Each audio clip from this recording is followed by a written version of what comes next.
Hello and welcome to the Smart Money Studio broadcast. My name is Charles Lenore Jr. and I am the founder and CEO of the Smart Money Financial Group.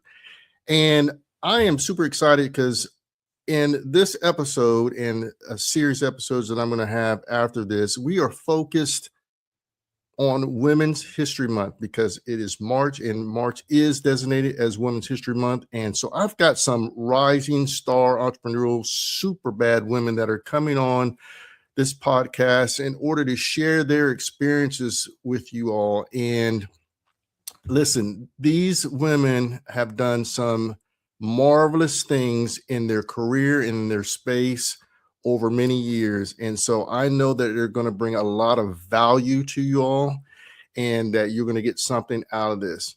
My first guest that I'm going to bring on for this series is a young lady that I have known for a long time. So I'm not going to date our age on that, but she is my friend. She is a go-getter in the commercial real estate space. So she's a real estate agent.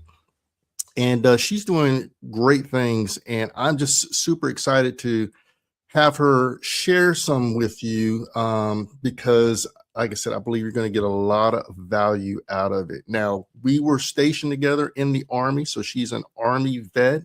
But I'll let her talk to you about her bio and do that right now. And I'm going to bring her in. Vicki.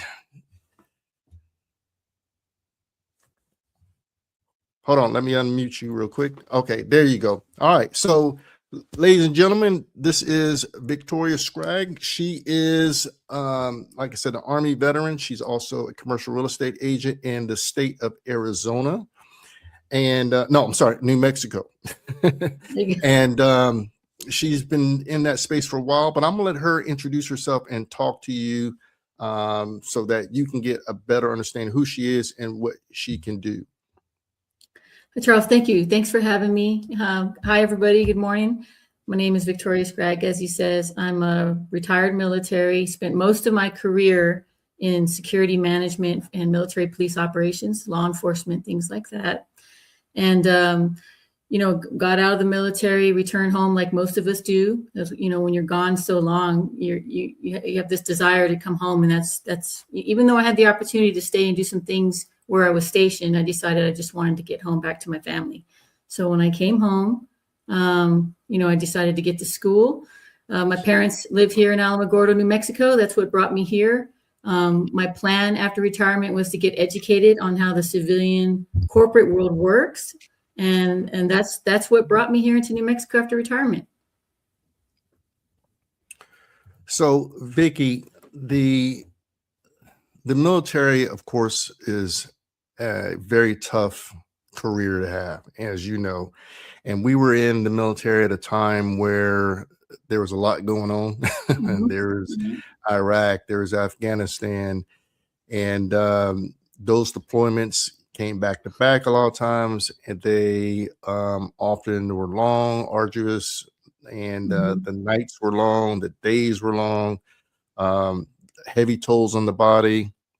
Yeah. And, I just want people to understand that when you say that you had a career in the military, in how many years was it that you served? I did 20 years. 20 years in the military and retired, what that actually means. Because a lot of people don't understand that that's a long time. Yeah. And a lot of people don't make it all the way to retirement. And being that we've gone through 2 wars at the time, for me, it was actually 3 because I started back when it was Desert Shield, Desert Storm. And so that was my first taste. But to be able to come back home through all that and still be able to start a successful career in real estate, I think that people really, really, especially the young women out there that are looking to be entrepreneurs, I think they really can appreciate what you can bring to the table for them in regards to real estate. So can you talk a little bit about how you got into the real estate space and what it has done for you so far? Yeah, absolutely. So, as you say, the thing about the military that I loved most, the absolute thing I loved most was the opportunity to lead these great men and women, that are brave enough to raise their right hand, come into the service, put their life on the line for each other, put their life on the line for their country. That's where it was for me, service to those amazing people. And so, it's hard when you get out of the military and you cross over into the civilian sector. At least, at first, the worlds are completely different, and it was just really tough for me to find that feeling of leadership. The type of servant leadership. Two types of leaders that I think in the world. There's leaders that say you work for them. They sit up high. Everybody works for them. And you have that kind of leader. I think everybody, when you think about it, you probably ran across that kind of leader in your life. And then there's the leader that is the servant leader. And that's, I work for you, so if you're in my unit, I work for you. You need help, I'm helping you. You need guidance, I'm guiding you, And so that is just always the kind of leader I aspire to be. And trying to find something like that in the civilian world was really tough at first. It doesn't mean it's not there, and it's there because you make it there. You decide you want to be that person, and you decide that's the kind of business you want to run. So at first, I thought I spent so much time in the Army; it's its own different world, and I knew nothing about the civilian world. And so I really didn't know what I was going to do, but I just knew that I needed to learn, that I needed to meet people. And so my first step was to try to get some education, and then things that I felt like I didn't get in the military, which was I didn't understand business. I just didn't. I didn't understand the financial parts of, calculating net operating incomes, or trying to value things, or, figuring out what future values or present value. I didn't know any of that. And it's a weakness I had. And so I thought, I'm young enough that I can still learn to improve my life and maybe help others and get into something in the civilian world that'll fit my personality or whatever. But I didn't have the knowledge. So I went to school. And so I had planned to go, and I had a bachelor's degree, and I had master's degrees, so I couldn't go backwards. So I went ahead and jumped into a master's program for business, the MBA program. And I thought that was a good start for me. And then I was missing the people. So where I started was my family. So I came home and I think lots of us do that. We get out, we reconnect with our families, and maybe we find out something's amiss. Maybe we could do something together and build something and have a legacy. And so I started to try to do that, build a family business. And I kind of did it at the same time as my master's program for business. And I used the family business as a model while I was in college. So everything I learned in college, I applied to the business. And I have to tell you, it was eye-opening. I learned so much. But I'll also tell you, family business is very complicated because you're talking to your brother, or, your big brother, your little brother, right, and they look at you like they looked at you when you were 10, so it is complicated. So that's when the leadership, challenges came. So that's kind of how I started with that. And it took off, it did well, and I passed it on. I entered into some health challenges, and we can talk about that. But it was after that I decided to step away from the family business and pursue something that was able to allow me the time and flexibility to get my medical appointments, travel to my doctors, let me rest when I want to, and still find a way to learn, grow, and make money. And that's what got me into real estate. So how long have you been involved in real estate so far? So in 2020, I graduated with my MBA, and I decided I needed just a little time off. So in 2021, I got my license. So I didn't work, but I did pursue my license. So I was taking the classes, studied, took the exam, did all the paperwork, got my license.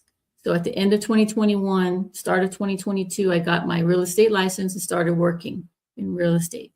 So started residential real estate, and that's kind of where I'm leaving residential. I'm still doing it because you still need money coming in when you transition.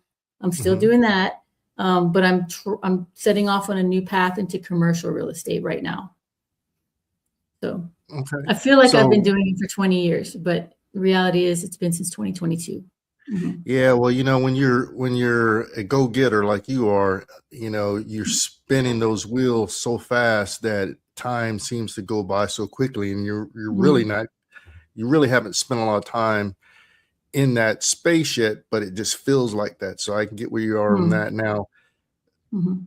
Residential, I know for a fact when I didn't do, people have always told me that, Charles, you ought to get your real estate license. I didn't get my real estate license, but I did a lot of real estate investing. Mhm. And I started on the residential side, and I tell people I basically played the game of Monopoly in real life. I took small single family homes and worked my way up to large apartment complexes. But Mhm.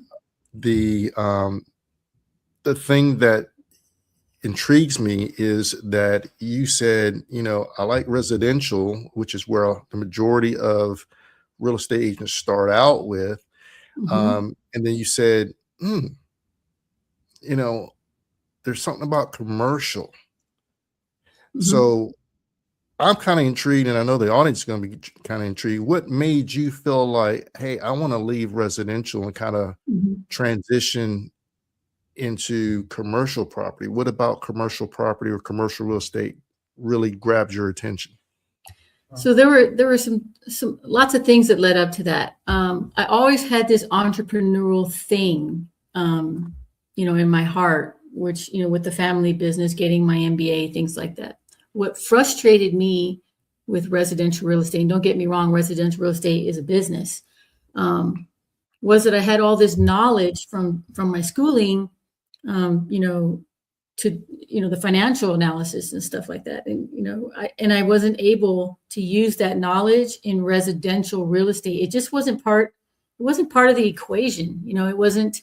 When you're talking residential, you're talking about preparing the house for showings, making sure you do inspections, looking for your surveys, things like that. But we never talk about what your return on investment is going to be, what the lease structure is going to, we never talk about any of that because it's a whole different category.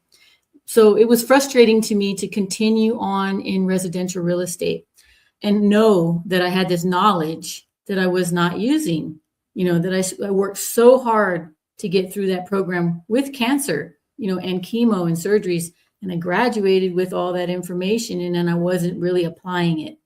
And so I was working with this man who owned a house on a commercial lot, and it also had a commercial building, and it had a lot of components. It had 6 RV parking spots. It had a trailer that was not affixed, which is not looked at as real estate. It's looked at as chattel. And so these are different rules you have to learn. It had a little house in this 3,000 square foot commercial building, and he wanted me to help him sell it. And that's when I realized just how much I didn't know about commercial, because I knew that I knew stuff. I could bring my textbooks out and try to remember what I learned. So that part helped with the commercial side. But it was just such a complex thing that I realized, oh my gosh, there's so much more to just residential than, to real estate than just residential is what I meant to say. And so just the frustration, and I looked at their financial documents. I talked to investors that were trying to make offers. We were trying to value all of the merchandise that he had in the store. It was just so many moving pieces that it was exciting to me. It was challenging, and it was outside my comfort zone, and that's what I kind of like. So when you feel like you've learned it, that you're not learning, when the learning stops. And that's kind of the point I hit in residential, when the learning stops. Even though there's lots to learn, I understand. And in residential real estate is great for some people. But for me, I just felt it was repetitive. It was almost like on a machine, and I wasn't learning anything, and I wasn't applying knowledge I had or experience that I had negotiating, planning, strategy, things I learned in the Army, at the higher levels. I just felt so enclosed in this little box, and I just felt like I wasn't really learning. So I had to break away from that. And in doing so, that commercial property for you and commercial real estate for you is a way to challenge yourself more. Mm-hmm.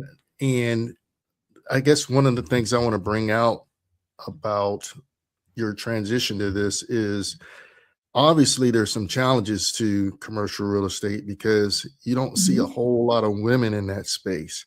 Mm-hmm. So am I right about that? Is it challenging as a woman in commercial real estate? What kind of advice do you have for other women who may be thinking, I want to make that transition too? What can they expect? So what I would say is, I looked into some data points, and that's another thing I like to do is look at analysis and things. And it is known that in residential real estate, the ratio of women is a lot higher than men. And it's the opposite with commercial. The ratio in commercial real estate, the men have a higher amount of commercial brokers than women. And so, I kind of had 20 years of good practice in that with the military. And everybody's heard, Charles, you've heard things called like the cigar club, for instance. We call it the cigar club. So that's when, the mentors get together, they invite all of the officers, and usually they're men because they smoke cigars. I'll never forget when I got invited to the cigar club. I thought, I don't smoke cigars. I don't know if I'll fit in well. I'm not sure I'll be comfortable, and I didn't go. So what was I missing out on? I was missing out on bonding. I was missing out on networking. That's what you miss out on when you go into male-dominated type environments. Now there are some women that will throw that cigar in their mouth and go and partake and rub elbows and do that, but it doesn't happen often, I don't think. So there are some opportunities missed in real estate. It's sort of the same thing. Like in our office alone, we have the majority, 80% are women. And then you got a couple guys, and those poor guys, they probably feel like outnumbered. And, it's the same. It's the opposite with commercial. My mentors right now at Steinborn and Associates are two male commercial brokers that have been in for 20, 30 years doing commercial real estate. I just recently learned there is one woman who is a CCIM. We'll talk about that later. That's where I'm aspiring to get a certification to be more accredited in my field. And I just learned about her certification. So I'm going to start asking her some questions too. But at the moment, it's male dominated in that firm. The advice I have is don't think you're any less, and go if you're invited. Just go. You don't have to smoke the cigar, but you can, talk and network and learn from them. Don't be afraid to learn. It's different. They've been so forthgiving with me, adding me to transactions, sharing their information, letting me jump on some of their platforms. I mean, it's safe. It's safe. That's what I would say. I just don't be afraid to jump in and learn. Just understand that you might be outnumbered, but we are smart. We can play in this sandbox, and we bring certain skills with us, that males maybe don't, not all males have, but we do have a certain skill set, to build relationships, to be empathetic. We exercise patience. We're good listeners. We like to think long term. So women bring that skill set in that might be missing, and good negotiators, so we have some skill sets that we can bring that are different than men, and we should. So a male dominated field, but women that desire to enter into that space can do so. And they should not feel that, there's, because it's male dominated, I don't have the skill set, or I don't have what it takes to be successful, although they may feel outside their comfort level in the beginning because Mhm. of the proportion of male to females. Um, Right. you know, I think that when it comes down to it, there's a couple things you said that I wanted to bring up.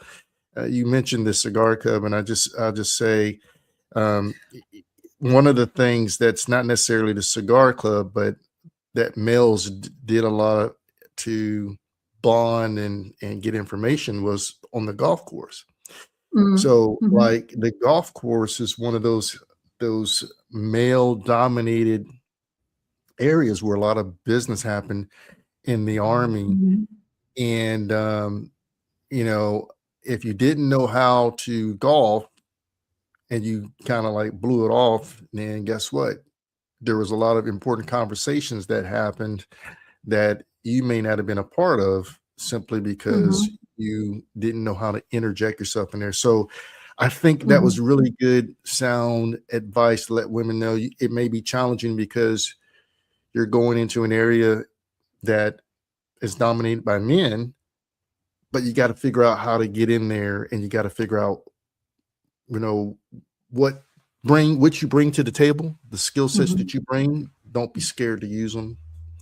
Right. And I think more women probably should examine that field. Now, you said something else, and I don't want to glance over this because I know this had to be challenging based on what you were trying to do at the time. Mhm. But you mentioned the C word, Mm.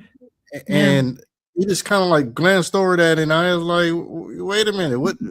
I know the audience has no idea what you're talking about, Mhm. but can you talk a little bit about that? I mean, Mhm. obviously, you're coming out of the army and you're Mhm. trying to learn about residential real estate and you're trying to go into commercial property, but somewhere in there you had some health challenges. Mhm. And but here you are today, still pursuing commercial real estate and doing the things you need to do to be a successful realtor. But I just want you to talk about that because I Mhm. know that mentally, physically, you probably had some unique challenges that maybe inspire some of the women who are listening to this broadcast right now. Mhm. So, I stumbled across cancer. I didn't expect that I had it. I wasn't looking for it, and it was nowhere in my life. I mean, I knew people in my family had it, on my dad's side, but I never really thought it would happen to me, that makes sense. I think everybody kind of thinks that. And, when I got out, I was literally just exploring, I was trying to get into school, thinking about this family business. And my mother, told me, she calls me mija, right? If you're from a Hispanic family, you'll know what that is. But she's like, mija, why don't you go get checked out, go to the doctor, get an exam, do all your medical things. And I thank God I listened. I just, I had time. So I decided, and that's the thing, you got to make time because in the army, I did not make the time. I did what I had to do. When you had to go get your vaccinations, you had to go do your dental, all the things you need to be prepared to deploy. I did that, but I never really took the time to check out my genetics or anything like that. When I got out, I had time, I had nothing but time. And so that was something I decided to do. So one of my advices is don't wait. If you're getting creeping up into the ages of 40, you need to start looking, maybe even 35. When I found out, I think it was 38, something like that. I was very young. And in any case, I went and then they found it. And I thought, oh my goodness, what? It's just kind of a Yeah. shock. And I had all these dreams, and I just thought, oh, well, what does this mean? And I didn't really understand what was going on. It happened so fast. And then I went to go see the specialist, and then they're telling me, your body parts are trying to kill you. So I was like, okay, well, if they're trying to kill me, then we need to do something about that. And And so I took the advice of doctors. I saw many, many doctors. And I ended up with a double mastectomy, and I had reconstructive surgery.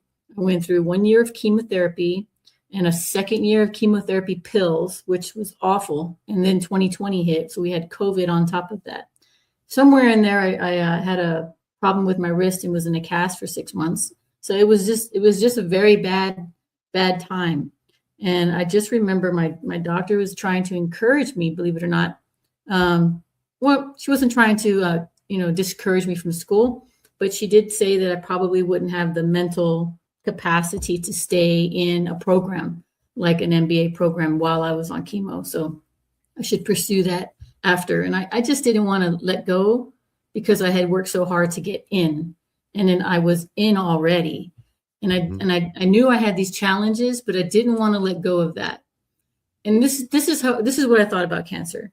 And I think mental power and your mental strength is so important when you're facing physical challenges.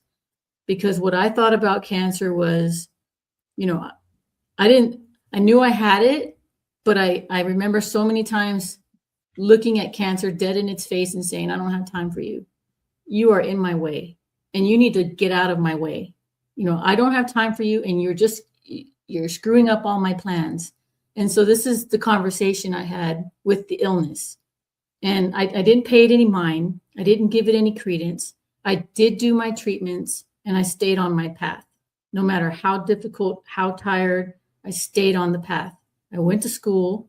I stayed in class. I ran the business. I bought my house. I walked or ran every day. I exercised. I ate what I could. In fact, the doctors told me to eat, and I did gain some weight. Like I think I was creeping up to 180, 190, and then she said, "Okay, stop eating." When you told me to eat, she's like, "Stop eating." So, that chemo pill on the last stage of the treatment cured my weight issues. I lost so much weight from that. It wasn't a good thing, but so my whole health was just like so up and down. And I think I just had to I'd never thought for 1 second that I was going to die. I just refused to believe that. I thought it was a challenge. I'm supposed to learn something from this. And this is where my grit comes in.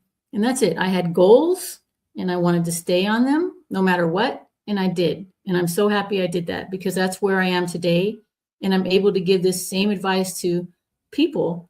I've posted, it's how I use my social media. Sometimes I post my challenges and I post progress. I know you've seen that. My MBA, I took this class, I passed it, took this class, I passed it. That was all while I was sick. And I did that for accountability, not just for myself to see it daily, but for other people.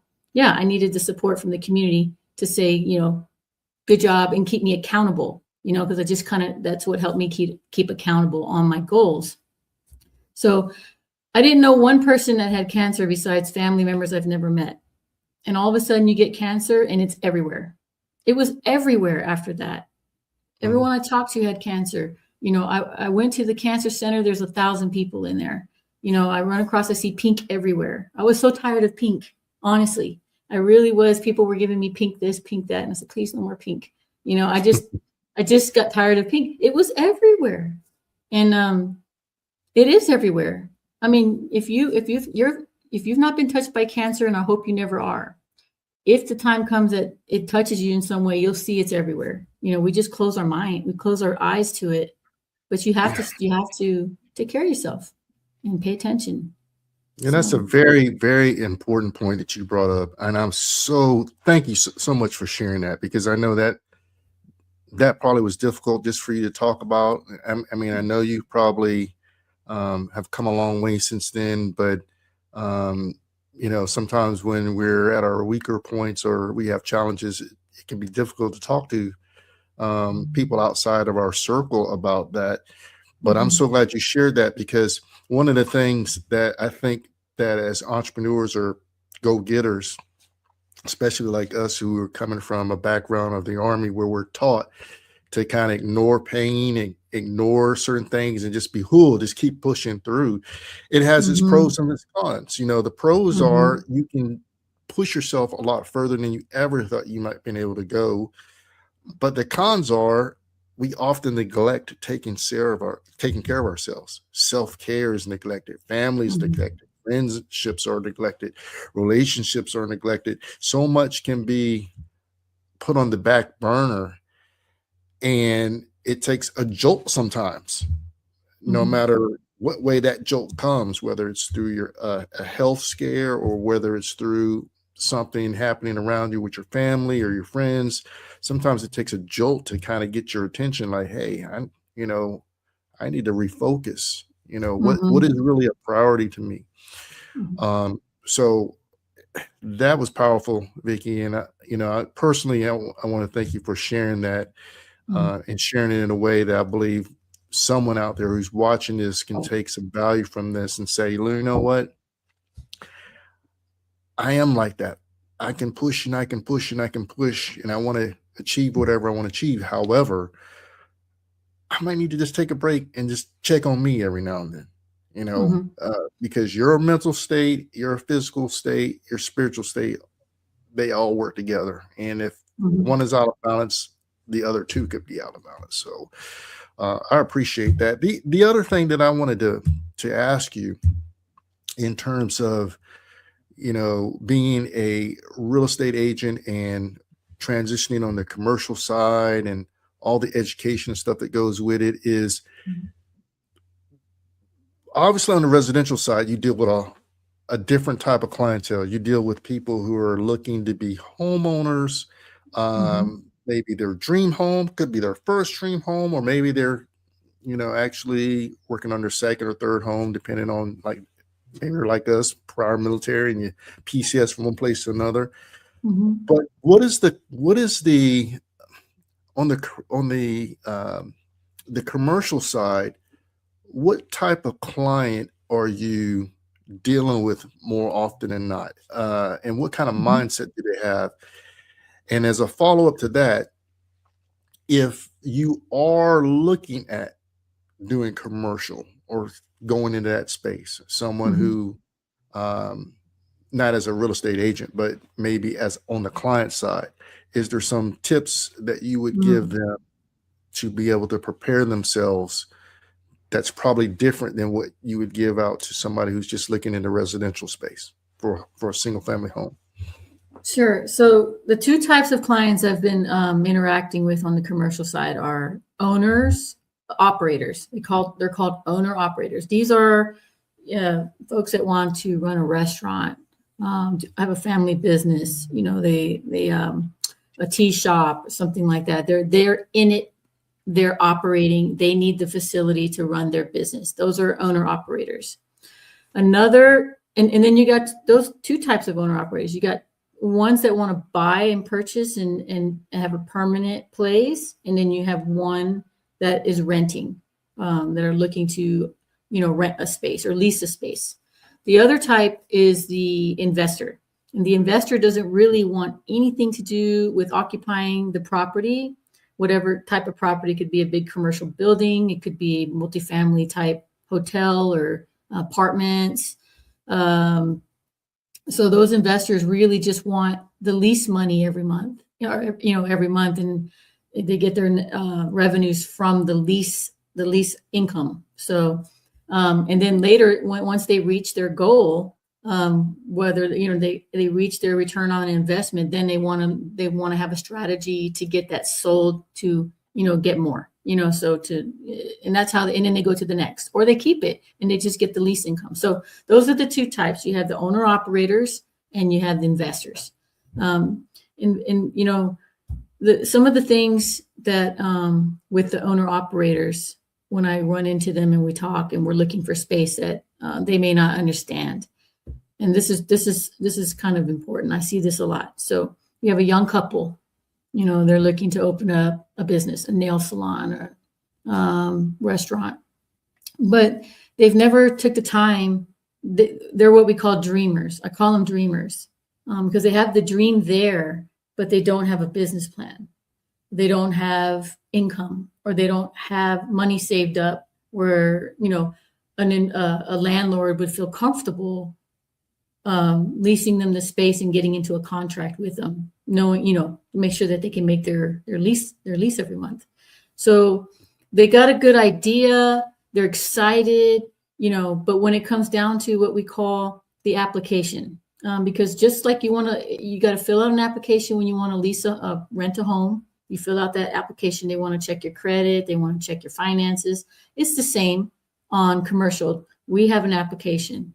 The landlord, our job as brokers is to put the best candidate in that space who we know is going to make their payments on time, has a good, solid business plan, right? And they can last that term, 5 years preferable, right? So this is a big decision. And what oftentimes we get are folks coming up with no business plan. And when we ask for it, it's 1 page long. That's not a business plan. That's something, maybe you created with AI chat or something, it doesn't show. It's an executive summary. Right. There you go. It's a white paper. But, but, they lack the business plan. Then they don't have the financials, to make that landlord. Just imagine whenever you're about to apply for a lease, you put yourself, this is always a tip, put yourself in the landlord's shoe. Do you feel comfortable with this applicant? Do they have a good business plan? What kind of business is it? How much money do they have in their savings? What did they earn over the last couple years while they were operating? Have they even operated? Is this going to make money for them, or is it going to be a money pit? Do they have insurance? They have to have insurance. Are they willing to increase in rent by 3% every year after year? Do they have the revenues to do that? So all that stuff is what landlords are looking at and brokers are looking at. So if you get walked up, you go and look into a suite and the broker doesn't call you back because you didn't have a business plan, and you're essentially been put in the category of a dreamer. What I don't do, and this is personal to me because I like the leadership part of things, I don't give up on those clients. I don't. I introduce them to assets, to tools. I explain this whole process that I'm talking about. I show them the application. I give them copies of my business plan I had when I was running my small business when I first got out. I even introduced them to the university's Small Business Development Center, and there's one near you. I guarantee it. If you're a small business, you want to own a small business or run or improve it or grow it, go seek out small business development centers in your area. They have great resources there. That's a good point. Yeah, and then they have grants. They can help you with learning how to pay your gross receipts tax. They can help you set up an LLC or whatever proper type of company that you want. They'll show you the difference. They have classes. So I have this great resource up here in Alamogordo, and Trish Livingston, and she's amazing. She helped me with my firewood company that I was starting for my brothers, and I send them there, and I say, help them build this and come back and see me when you have a business plan at least, or some kind of plan. So that's a lot of mistakes I see with owner operators. They don't know why, the door's closed because they're not being taken seriously, but they are serious. They have a dream. They just don't know how to realize it. So there are tools out there. Investors, the only mistakes I ran across some investors here recently, and they're smart. They're smart, right? These investors are smart. They know what they're doing. I've learned these terms called buy box, where they have a buy box. It's a certain amount of money they can spend and what they're willing to spend with it. So that's a new term that I had learned recently. So now when I hear the word buy box, I know exactly what they're talking about. Not a lot of realtors know that, but you have to kind of run through the gauntlet and take your blows to learn all this information. If you don't try, you'll never learn something new. So I take the hits, I run through the gauntlet and talk to investors. I say, okay, you're saying these terms, teach me, tell me what they are. Let me help you. Let me figure this out. So, but investors that I've run across, they're pretty smart. So I haven't really run into any investors that don't know what they're doing, but it doesn't mean that they're not, that they don't. Some folks come into money for whatever reason, they have money, either, let's say they won the lottery or someone passed Inheritance away or and left something. them, inherit Mhm. their money. And they go out and they just, I want to buy this restaurant. Where they make a mistake is they don't check the pricing. They maybe buy it for what it is listed for. And if they don't work with Mhm. someone experienced who can really look at, is it priced right? Because there's all kinds of ways to price properties. There's the income So they approach. literally could be overpaying. They could be overpaying, yes, Mm. or they could be missing a gem that can turn out so much more money. For instance, there's a suite.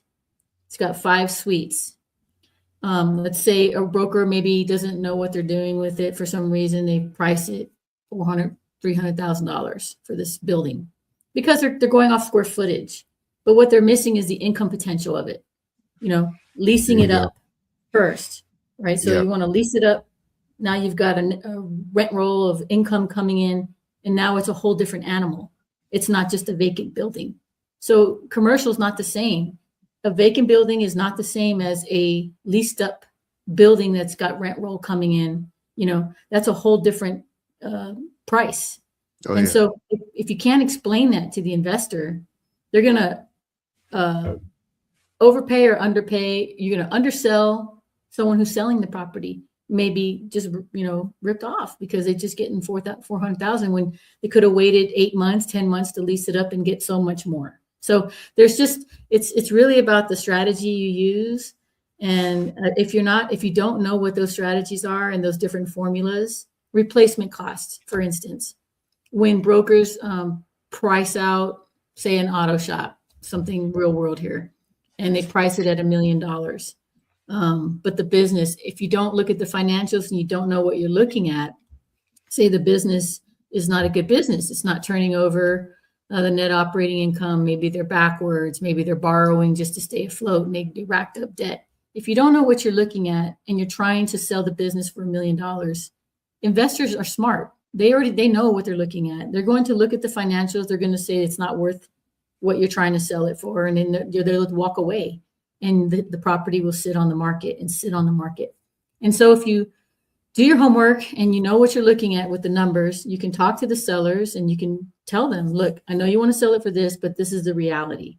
This is what we've got. We have an industrial building with equipment that is not really worth much in a business, I'm sorry to say, that maybe not be worth that much. So it's overpriced, and that's why it's sitting on the market. And so you have to know this stuff. If you're trying to sell things on your own and you don't understand replacement costs, for instance. So for half that price, the investor who came to look at it can buy a lot and build an auto shop much cheaper than its price on the market for $1 million. It's overpriced. The financials are backwards. You don't know what you're looking at. You've looked at your client and said it's worth $1 million. So learning all of this, talking to somebody competent with the numbers who know what they're doing is very important if you're an investor, because you can't. Let's say the investor did buy it and realizes, oh my goodness, there is no business. The equipment's all gone. They don't know what they're looking at. So those are some mistakes they could make. Now you laid out a lot of great information, and the one thing that I was going to say as you finished your thought there is, like, for a woman who's looking at going into commercial real estate like that, obviously there's a lot of different things that they need to be aware of or should be aware of. But what advice would you give to someone who's a woman who's like, you know what, I want to go this direction. I see there's some challenges. I see it's male dominated. I see that there's some terminology and some processes that I might need to learn that's very different from the residential side of the house. But I'm like you, I really need a more of a challenge. What would you tell that that woman out there? What advice would you give them? First thing I would say is find a mentor and talk to them. Find a local mentor. That was so hard in this small town for me. Nobody in my office really understood commercial, and I had to go outside my firm, which, some people in my firm maybe didn't like that, but if I can't get the information. I have to go out. And It's a so, real good point.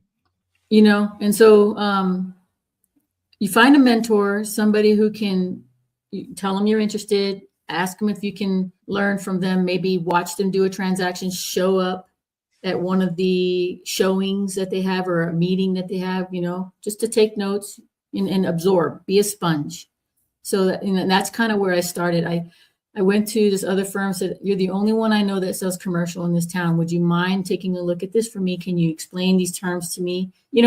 And and most times they will help you, so it's all about how you approach it and be humble, and don't come in like everything, because you don't. There's so much to learn. Doesn't mean you can't bring value. You know more than you think you know. Yeah. But I would say first and foremost, find yourself a mentor. And the next thing I would do is get the education. Start reading the books. Start researching what it is, the types of models that are being used to sell multi-suite units, to sell things like auto shop. They're all very different, and they all require different documents and different rules. So you start educating yourself on all of that, and get familiar with what is in your town. So go understand, if you're a broker in residential real estate and you don't know anything, you probably don't. Just think about all the commercial real estate that in your town is being sold that you know nothing about. You have access. Go into one of the buildings and look around. Understand the type of building it is. Understand, where it's seated in the town, because location matters. How many cars a day passing on a main road matters on pricing. It matters on, a business who wants visibility. If someone tells you they want to buy a restaurant and you don't know how many restaurants are for sale, you don't know how many restaurants are vacant or out there, you're already behind. So if you're serious about the market, what I've done is I printed out the MLS sheets for all of the commercial properties available, and I put it in a binder, and I try to make it a goal to go visit 2 or 3 a week and learn that property. Just so if someone talks to me or I hear they're looking for a type property, I've already got it in my mind. Oh, I got 4 I can show you that match that description, rather than me going, oh, okay, I'll go look for it.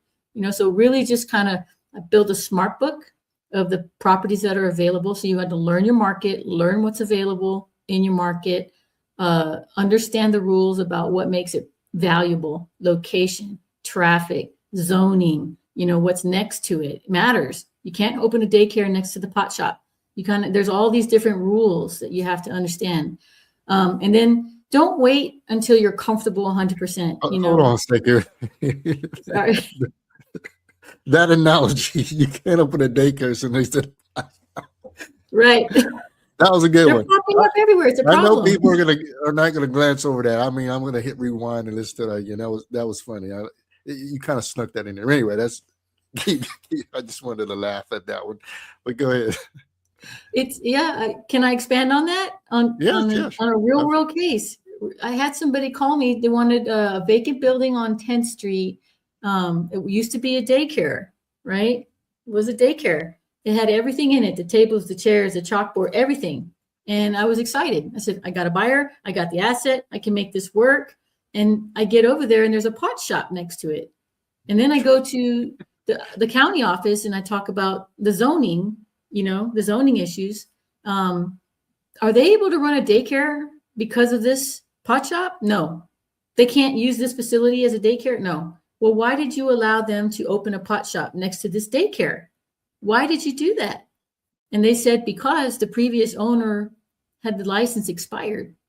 And when it expired, their business license, that's when the pot shop moved in and they couldn't stop them. So when they tried to renew, they were out. So you have to kind of pay attention to your expiration dates on things, because this can happen to you. And so then I could not sell to this buyer. So I lost the deal, So and these shops are popping up everywhere in town, and it's preventing businesses that have anything to do with kids from moving into. So it's a challenge. So you have to pay attention to what's happening in your county, just rules, laws, different things like that. That's very interesting.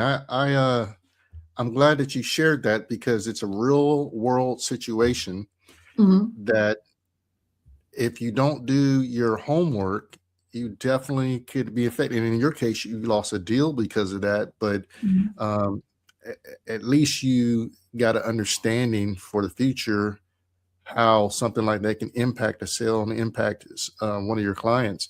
Mhm. Wow, that was, actually thought you were just giving them some kind of wild analogy. I didn't realize it was a real world situation. And it's funny as I hear you talk, and you say things like smart book. It's like, oh, that's an Army 101 right there. And people don't realize there's so many skills that we learned from being in the military and all that we can take forward into our new careers or self-employment. And that not only can add value to what you do as an individual for your business or the clients around you, but those corporate offices, those brokerages that say, you know what, yes, come into our office and we'll help you grow in the area you want to grow, that you Mhm. really have a lot of value that you can bring to them as well. Things that they never thought of or may not realize how um, something as easy as putting together a smart book Yeah. can really, really add a lot of value Mhm. in the pursuit of for your clients' best interests. So Mhm. yeah, you should. I think that any woman who's going to look at commercial real estate that does not do what you listed first, which is get a mentor, is already doing themselves a disservice Mhm. because people don't. No matter what you do and where you want to grow at, one thing I have found is that if you don't find the right people to surround yourself with, or you don't have the right mentorship, Mhm. you're already behind. I mean, you really are already behind. Mhm. And sometimes you have to do exactly what you said, which is you have to go outside. Mhm. And if that's what you got to do, that's what you got to do. And sometimes you don't have no choice. I mean, if you're in a small town or a small area and there's nobody with enough experience, or that person there is the only person there and they can't mentor you, then yeah, you might have to go outside and find somebody, but find somebody, right? Find Mhm. Find somebody who's somebody. been there, done that, and can show you how to get there, right? I- Mhm. mo- This is an old military analogy too, but I Mhm. I used to have a old crusty first sergeant who used to tell me this all the time, sir, if you walk into a room and you're the smartest person in that room, you're in the wrong room. That's right. And so I always try to surround myself with people who have already achieved what I want to achieve. You want to be a millionaire, don't hang around broke people, go hang around millionaires. You know what I mean? If you want to Mhm. be a CEO of a company, don't hang around people that are employees, go find some CEOs to hang around. You have to get the right mentorship and you have to hang around the right people if you want to be successful in whatever it is that you're trying to do. So I really appreciate that advice that you gave Mhm. for women who want to go into commercial real estate and kind of don't know where to start and where to go. We're getting really close to the end here, but there's one thing I want to ask you as we start to Mhm. wrap things up, because this is juicy. I mean, this might need to be like a part 2, part 3 kind of thing. But in terms of where you are right now, right, and Mhm. where you see yourself going, all right, so you're working the commercial real estate piece, but maybe 3 to 5 years, you really have another goal in mind. Where do you see yourself going? Uh, what kind of impact do you see yourself having in your community there? Um, No. if you don't mind, taking a minute or two to share that. So Alamogordo, it's a small town. The other part of why I pursued commercial, I didn't speak on, but I just got tired of driving around and seeing vacant buildings not being used. Just getting old, falling apart, not being used, and thinking about, this town doesn't have this, it doesn't have that, and and why. I just did never understood why. And at first when I was in residential real estate, I thought, let me get in the business to help some of these homes that are kind of the same way. Work with investors to get these homes turned around so the community can look better, so there's more housing. So that was kind of like my business mind working in the residential world. But now when I'm driving around, I see like vacant suites and vacant commercial buildings just sitting there, not doing anything. And there's so much we don't have in this town. We have a lot, but there's a lot of things we don't have. So long term, I would really love to see me connected with the right investors, with a presence that's just outside of the local area, more statewide, maybe more regional wide, to bring investors in and to bring some of those great things that are like in Santa Fe or Albuquerque, into this small town, a brewery or, a clothing line store, Trader Joe's, anything. But we have to be able to show that the return on investment is going to be there for these investors. And so it's a lot of work. I think long term, I'm not there yet. I'm scratching the surface of commercial, but right now I'm just trying to build my a strong presence in commercial real estate for myself and my firm. Our firm here doesn't really have the vertical capability for commercial to do it the right way. And I was trying to establish that. And I'm trying to be, the firm that knows commercial is Steinborn and Associates. Go talk to Victoria. So my short term is to be that person that people feel comfortable coming, talking to me, learning about commercial, trusting me. So that's what I'm trying to build right now in the short term.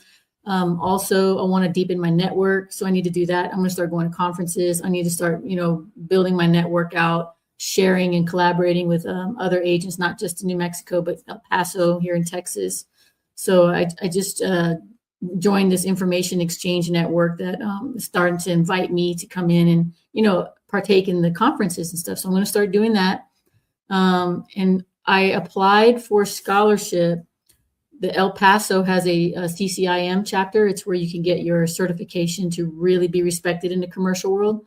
And I applied for their scholarship for veterans. So because I was a veteran, I am a veteran, I went ahead and I put an application in. I took a foundations course. I'm waiting to hear back. There's an interview.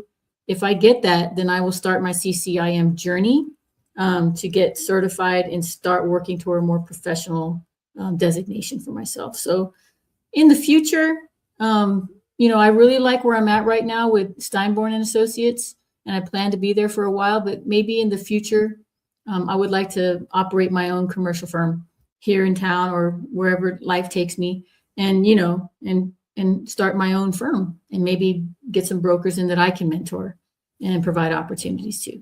So that's kind of where I'm looking at going.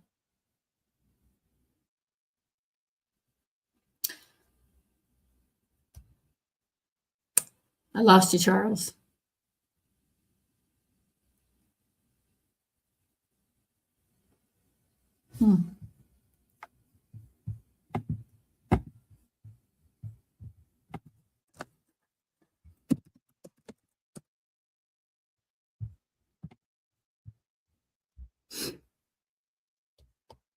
Charles dropped off. Well, I want to say thank you for the opportunity to be on the podcast today. I really enjoyed. There's so many stories I have. My time in Afghanistan, I did 2 tours there. I have lots of stories for that, and my experiences as a brand new real estate agent. I've got stories there. So I just want to say thank you again for the opportunity to have me on your podcast. I'm not sure what happened. You dropped off, but appreciate you guys, and always want to thank God for all the opportunities and for the blessings that are in my life and the people that surround me daily. So thank you.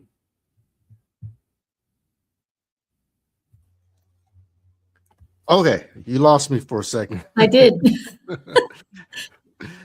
He kept talking, but like I said, sometimes that happens. I'll just figure out a way to edit that part out. But listen, okay. No, I appreciate you taking the time out of your busy day to give some really, really great tips.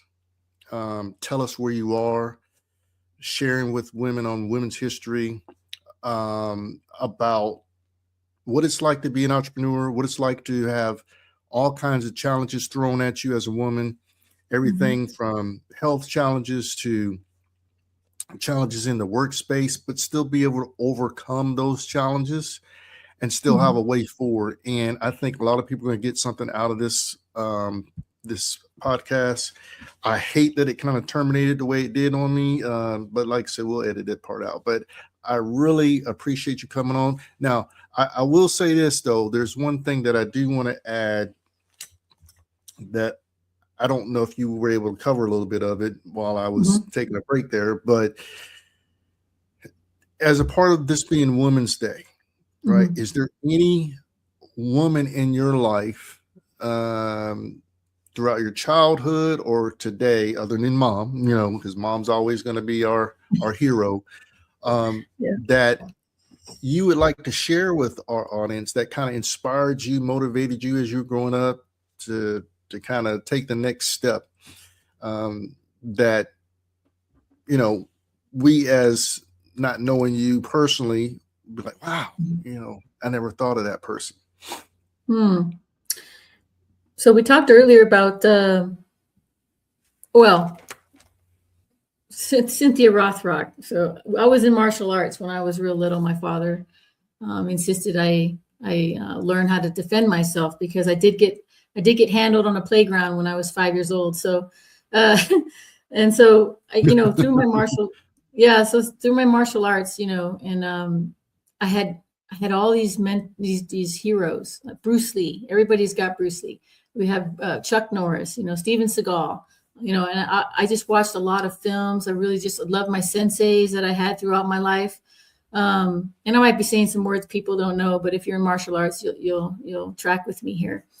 But I never really saw a woman icon for that. And one day when I was in 6th grade, I watched this movie, and I can't remember the name of the movie off the top of my head, but it was a martial artist named Cynthia Rothrock, and she was bad. She could fly, she could kick, she could take down whoever. She was a superstar, a martial artist superstar. And that's when it really hit me that, oh my gosh, women can do this too. They can go into Hollywood. They can do this. They can get these same roles that, you know, major players were getting, like Bruce Lee, Chuck Norris, and everything else. And so that's where it really clicked for me that we were just as capable and just as fierce and just as strong and relentless as men, you know. And so that's kind of, you know, that's where it hit me. And, you know, later in life, you know, my dad really, he didn't want me to join the service, but, you know, I thought, well, I can do it. You know, it's not something I can't do. And I decided that women can do that too. And so, you know, and I always reached back to Cynthia Rothrock and what I saw her doing in her professional world. And I just always told myself, women are just as capable, if not more, you know. So, and I don't want you to think that you are limited. You are not limited. We have different skill sets we bring to the fight and different talents, and you are capable. And so just keep that. And remember, dads, you have daughters, you know, and mothers and sisters. And so the last thing you want to do is run through life and tell women they're not capable and then have a daughter, you know, and be able to look her in the eyes and tell her she's not capable. That's not going to happen. You know, they are capable. You just have different tools, different ways of doing things. And so I have 3 nieces, 3 beautiful nieces, and I hope that my example and everything that I do and teach them inspires them to push in life. You know, I have one that's graduating college right now with an art degree. I got one in college for her music degree. She wants to pursue her career, and the other one's 14. So she's smart. She's as smart as a whip. I beat her in Battleship though, and chess. So I still got the edge. But you know, you are capable. We are capable. We are strong. We're fierce. And so that's the message. Well, Vicki, I certainly want to, you know, say thank you for taking time out of your busy schedule to entertain an old friend and share some information that, like I said, I think is going to be very, very valuable to someone out there who's listening, to someone who tunes in. everything you shared, there's a point that can be taken away and can be implemented somewhere in their life, in their career. And you're a very inspiring person, always have been to me. Thank you. I feel fortunate and blessed to call you my friend, and that we've had the opportunity to work together, and I'm sure that we'll find ways to do some things in the future together. But on this Women's History Day, thank you so much. Your interview was spot on, I think. And for those of you who don't know who Cynthia is, listen, this lady was the queen of martial arts, back in the era when I was coming up. And I had to think about it because we've had previous conversation, and I was like, I'm a Chuck Norris, Jim Kelly, Bruce Lee, Sho Gasugi. I knew all the major martial artists, Van Damme, everybody, Jackie Chan back in the Jet Li, all of them, even back when they were in like the kung fu movies and what we call the I think they're called B-list movies, before they came like real superstars. And but Cynthia is a woman who dominated that space. She was like an 8th degree black belt or something, a grandmaster. I think she was taught in Hong Kong or something. So she was definitely a superstar and owned the martial arts space in terms of women. So she's a very, very well-known martial artist. And so I think that's a great example of somebody that someone may not have really thought about, but is a good role model. And with the recent loss of Chuck Norris here, I can't think of a better person to be a mentor or someone that you looked up to in the month of March for Women's History. But I really love what we talked about. I know we got to go, and we'll have to do this again. Different topic, different subjects, but I know, like I said, that we can add value. Now, as we get ready to go off the air here, is there anything that you can add in terms of people who are looking to connect with you? Do you have a website you want to share if there's some people that want to talk to you about commercial real estate or potential clients in the future, how they can contact you? Yeah, so I have all the social media. I'm on Facebook. I've got a business Facebook page, a personal page. I've got a LinkedIn account. And that's probably the best way to seek me out, Victoria Scragg on LinkedIn. You can find me on Google. All my websites pop up. I'm also on the Better Homes and Gardens website for commercial and also residential. So I'm easy to find, not that hard to find. You just got to put my name there in the search engine and I'll pop up. That's awesome. Well, again, thank you, Vicki, for taking time, to share what you did. And for those women out there who are looking to get into commercial real estate space, as she stated, find the right mentor. Don't be afraid to go out there and challenge the establishment, so to say, the male-dominated space that it is. And if you have the right skill set, and you take the time to educate yourself, get the right mentor, that you can survive in commercial real estate. All right. And you can do great things for future clients. So once again, Vicki, thank you. I'm going to go ahead and sign out, everybody. Thanks again for checking out this Women's History Month series. And my guest, Miss Victoria Scragg, who, like I said, is a great friend of mine. She's going to be doing great things. But tune in for our next episode where we'll have another rising star, a rising entrepreneur who is a woman that's really doing great things out there. And you can't miss her story as well. So until the next broadcast, this is Charles signing out in the Smart Money studio. Take care and have a great rest of your day. Thank you. Boom, boom. All right. We are clear. Woo! You did great. You did great. Thank you. I kept trying to talk